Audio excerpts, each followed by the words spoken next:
It's a frightening accident that's impacted families here in Florida and across the country. A public service announcement reenacting a child playing with the cords on the blinds you would have at home and being strangled by them. Hundreds of children have died in this type of accident, even when the cords are tied up. But there are things you can do. News Channel 5 morning anchor Mike Trim live with some of the solutions for preventing these tragic accidents. Mike?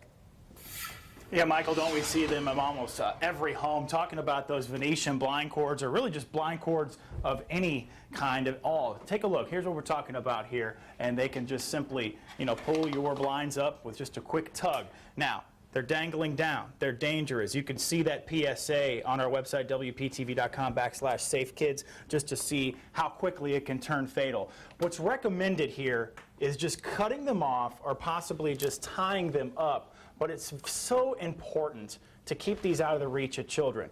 Let me back you up here, because let me tell you that some parents, they will push their cribs up against this, and if a baby stands up, they're all of a sudden playing in it. It can quickly turn fatal. Also, I brought this over here because, maybe if you have a 1, 2, 3, maybe even 4-year-old, they might stand on this, okay? Then they start playing with the cords. Next thing you know, they're tangled up with them. You're down in the kitchen cooking a meal. You don't hear it, and then that can turn bad in a hurry. So we have some quick fixes. This is a cord wind-up you can use. Now, this isn't a be-all, end-all. We do recommend that you not have them in your house at all, but this could be an easy way to at least get them tied up top and a little more tidy. But if you want to invest a little more money, keep your kids even safer, you can get the cordless blinds. Yeah, it's a little costlier, but when you're talking about keeping your children safe, sometimes you can't put a price on that. All right, we're going to have one more tip for you during this half hour. That's coming up in just a few minutes, but for now we are live in Lake Worth. Mike Trim, back to you in the studio.